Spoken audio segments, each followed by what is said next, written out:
Yesterday on the program, I happened to mention that a New York Times writer, Cheryl Gay Stolberg, must not have gotten the memo because she sent out a couple of tweets acknowledging that the hate in Charlottesville was equally distributed.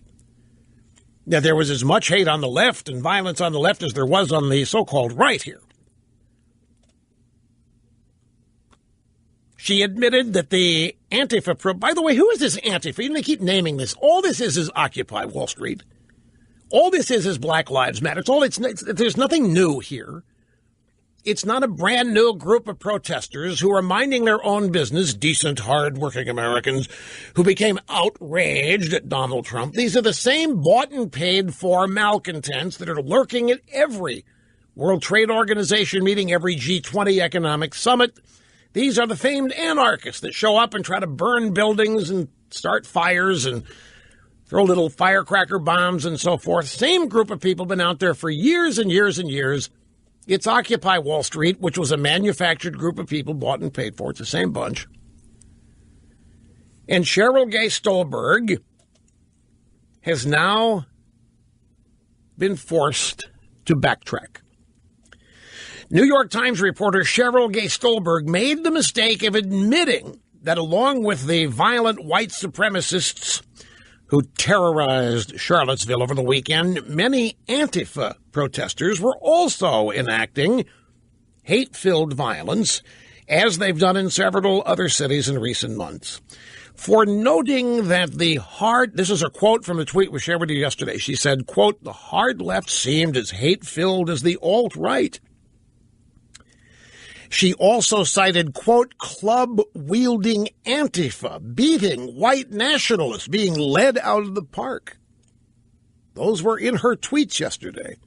She got hammered online.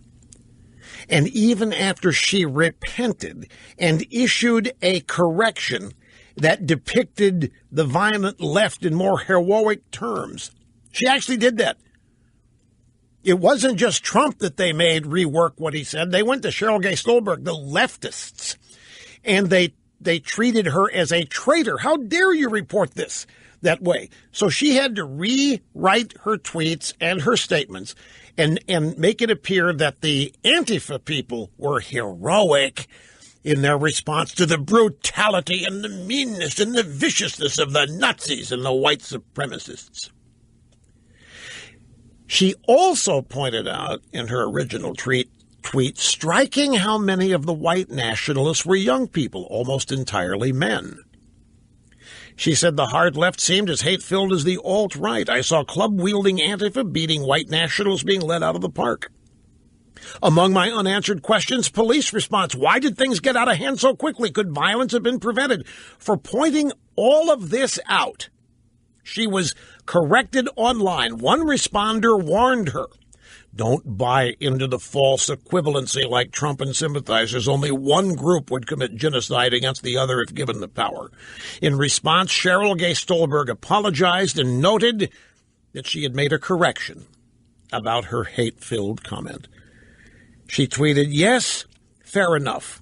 See my TL for a correction. Cheryl Gay Stolberg. And here is the correction that she submitted. Rethinking this, should have said violent, not hate-filled. They were standing up to hate. She was casting the left's violence in heroic terms. But, of course, the first reaction, the instinctive reaction, is always the truth.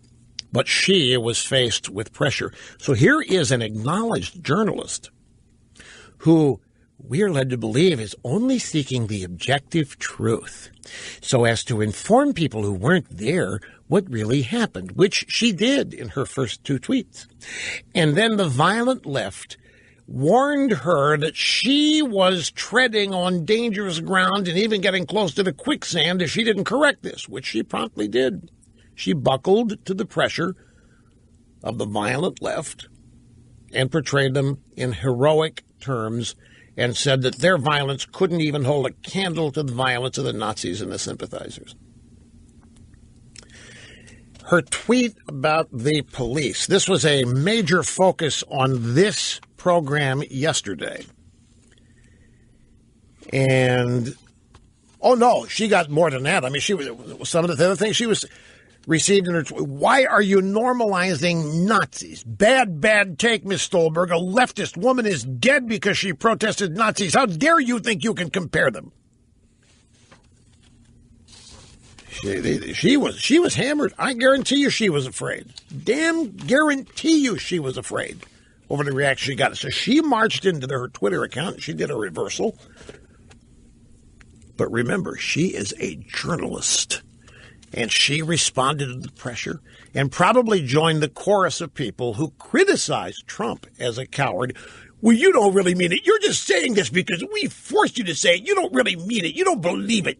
You can't make us believe it. You really mean it, which is how they reacted to Trump's statement yesterday. Charlottesville chief of police is categorically denying that the police were evacuated because it was too dangerous. We had the report from Doug McElway, Fox News, yesterday. Source says cops were ordered to make no arrests without explicit prior approval of the mayor. And I think if you dig deep into this, you'll find that the mayor of Charlottesville is very much involved in the decision to keep the police on the sidelines.